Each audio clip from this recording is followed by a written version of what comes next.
and they're still very much in this Munster Hurling Championship. What a massive win it was for them at Pairc Cueve, or Super Value Pairc Cueve as they call it now. A 2-point win for Clare. They get over the line against Cork. They were 6 points down early on at the start of the second half. They looked beaten. It looked like maybe the championship season was fizzling out. You got flashbacks maybe of Waterford a couple of years ago when they won the league, started the championship a little bit poor, lost to Cork, obviously in a bit of a bat run. And you got a little bit of flashbacks of that with Clare. You thought maybe they're struggling a little bit here, and they looked like they were in a bit of, a spot of bother, but a phenomenal turnaround from a Clare perspective. They battled back. They won the game in the end a little bit comfortably. Obviously, that Robert Downey goal right at the end maybe made the scoreline look a little bit closer than what it was. But I do think all in all, it was a fairly comfortable win from a Clare perspective. It obviously wasn't without controversy. The red card, of course, for Sean O'Donoghue very much, I think, blew this game up a little bit. I mean, to be fair, Cork had a fairly convincing lead before the red card, and then the red card came, and Clare very much asserted their dominance after that. But even at that, I thought it was a very harsh red card. I mean, you can see Shane O'Donnell very much run into him. I think at best, it's a throw ball. It's a yellow card. If you want to give a yellow card either way, you give it. But to be honest, I think the referee should have just left that. It looked more like Shane O'Donnell barging in to Sean O'Donoghue than it did Sean O'Donoghue barging into Shane O'Donnell. And to be fair, like the play had already gone at that point. So for the referee to, like, it wasn't like he was impeding him or stopping the game or anything like that, fouling him when he was on the ball. So I do think Cork fans can be a little bit aggrieved with that second yellow card.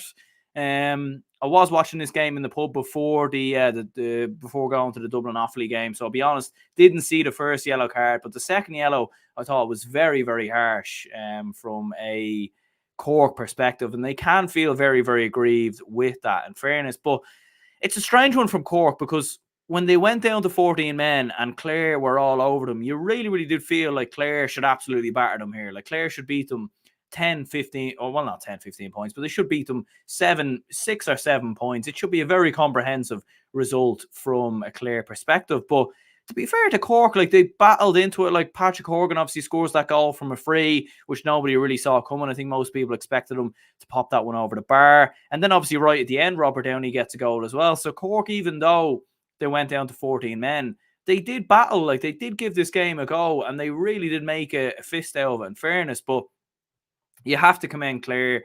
6 points down at the start of the second half under massive, massive pressure. Obviously the favourites tag very much on them as well. But to be fair, they rallied right into it. Like obviously Cork get a goal early on in the second half from Patrick Horgan, but Clare were outstanding, and I think they outscored Cork 6 points to 2 from Patrick Horgan's free in the 38th minute, right up until Patrick Horgan's point in the 47th minute. And then obviously Shane O'Donnell's goal in the 57th minute very much blew this game wide open. I think Cork had a 6-point lead at that point. Clare obviously dragged it back to a 3-point game, and Clare just asserted their dominance after that. And like a few players, they deserve a mention. David Fitzgerald, outstanding, probably the best player in the league.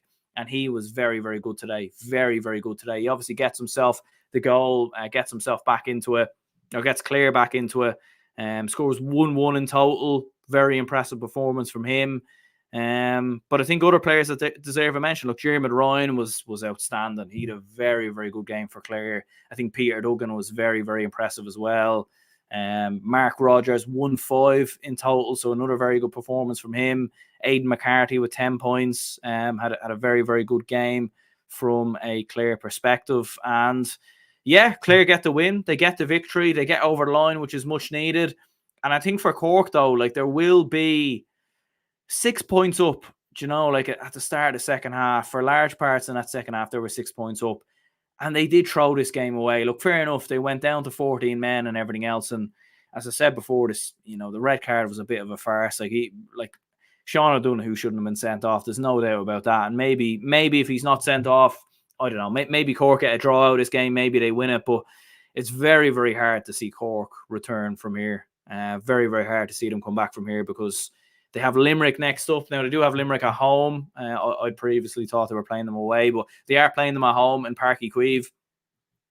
Can they get something from that? Like, I haven't seen anything in the Limerick-Tipperary game yet, but that was a very dominating result for Limerick. So, like, Limerick seem at it now. Do you know, I think the worst thing was Clare doing what they did to Limerick, because it seems like it's woken the beast up. Do you know what I mean? And you couldn't see Cork getting anything from that. And I think Cork all of a sudden now are in massive, massive trouble.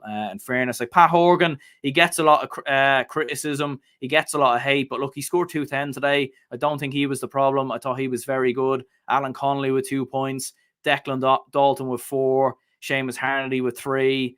But unfortunately, like, there is too many Cork players that are just not turning up, in my opinion. Shane Barrett was barely in this game. Brian Hayes was basically anonymous. Didn't even know he was playing, to be honest, until he came off. Shane Kingston, who came on, scored a point, but was very much not in it. You know, and like, you're looking at players there, like Robbie O'Flynn comes on for the final 20 minutes. Why? Maybe you should have started him. Jack O'Connor probably should have started, I think. And yeah, for Cork, it's like Kieran Joyce done all right in a centre back. In fairness, Darragh Fitzgibbon was impressive, but I think for Cork, it's not a good look for Pat Ryan and Cork. You know, back-to-back seasons now where they could go out of the Munster Hurling Championship, and like, for a team with the history of Cork, they have to be aspiring for more. They really, really do. And you know, they could lose to Limerick now next week. I think that game's next week. Maybe it's the week after, but the next game against Limerick, they could lose that and they'll be gone by the time they even play Tipperary in the final game. And it's just like, it's very disappointing from a Cork perspective. They made a bit of a battle over when they went down to 14 men, and you do have to commend them for that. But at the same time, to put themselves in the position that they were in, even before the Sean O'Donoghue red card, because at that stage, it was only a point or two in it. I think Cork will be very, very disappointed, in fairness. A few comments coming in here. Liam says, are you doing a full podcast tonight or tomorrow? Even thanks for your great work from a Kerry man. Yeah, I'll be doing it tomorrow. I was at the Dublin Offaly game, so I'll probably have to watch a few games back. Limerick, Tipperary, Donegal, Tyrone. I didn't get to see any of that either, unfortunately, but there we go. Dublin is great, says Cork will knock out Munster this year. As usual, Autry's coverage for the weekend was shocking. Do you know, very disappointing the schedule. Very disappointing the schedule. Like, to have 4 prime time games all at the same time. You'd Galway, Kilkenny, you'd Cork versus Clare, you'd Donegal versus Tyrone, and you had Louth versus Kildare all on at the same time. And it was like, why are all these games on at the same time? Like, surely they should have had a double header on Saturday. They probably could have put another game on at 4 o'clock, because it, you know, very, very hard. Like, I wanted to watch the Donegal Tyrone game, but the pub I was in was showing the Cork and Clare game, hence why I'm obviously doing the reaction to it, because I did see it. But there we go. Raymond says, at times Cork looked unstoppable. They had some very good moments in the game, and the problem is for Cork, last year they had so many good moments in games, and they still came out with you know, they still ended up finishing 4th. And you're looking at it here and you're thinking, like, Cork were a better team probably for 50 minutes, 45 minutes maybe. And again, they lose it. And it's like, you know, Cork will go out now against Limerick the next day and have a great game. But because you're coming up against Limerick, you could still lose. And it's just, like, it is the Munster Championship. The Munster Championship is so competitive. And it's probably a little bit unfortunate for Cork in some ways. But yeah, it's not too good, unfortunately. Dublin's Grace's RT Radio 1 was very good coverage. They do, in fairness, they do. And Raymond says Cork should have had more goals before O'Donoghue's red card. Yeah, they missed a few big chances and big opportunities and everything else. But yeah, look, in terms of man of the match, I think Jeremy Ryan was brilliant. Peter Duggan was obviously outstanding. I think he won it on GA Go. Davy Fitzgerald, I think, very much deserves a mention. Aidan McCarthy was very, very good as well. Thought O'Donnell went down quite spectacularly when O'Donoghue impeded him. Yeah, like, from the replays I've seen of it, like, I'll obviously have to go back and see the game back tomorrow, but or see the highlights back a little bit later on. I just thought it was very harsh. It looked because O'Donnell was the one who was sprinting into him, and look, maybe I might be wrong on it, but I just thought a yellow card there was very harsh, to be honest with you, for O'Donoghue. I don't think it was a yellow card, especially when you're talking about sending a lad off. Like, it's such a big impact. in a game. Orsan says thoughts on the Down Armagh game. We'll speak about that tomorrow. I did watch a good bit of it yesterday. I was out and about yesterday evening, but yeah, fair play to Down. Like they gave a really, really good game of it.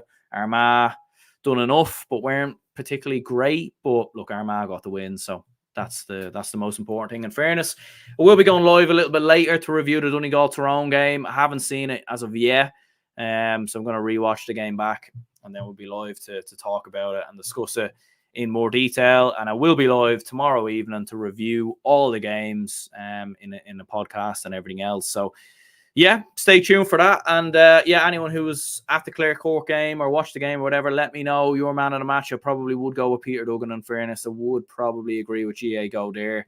But let us know in the comments down below what you thought of the game. And yeah, we'll wrap this up here. Leave a like, subscribe if you haven't already. My name's Aaron. Speak to you all soon.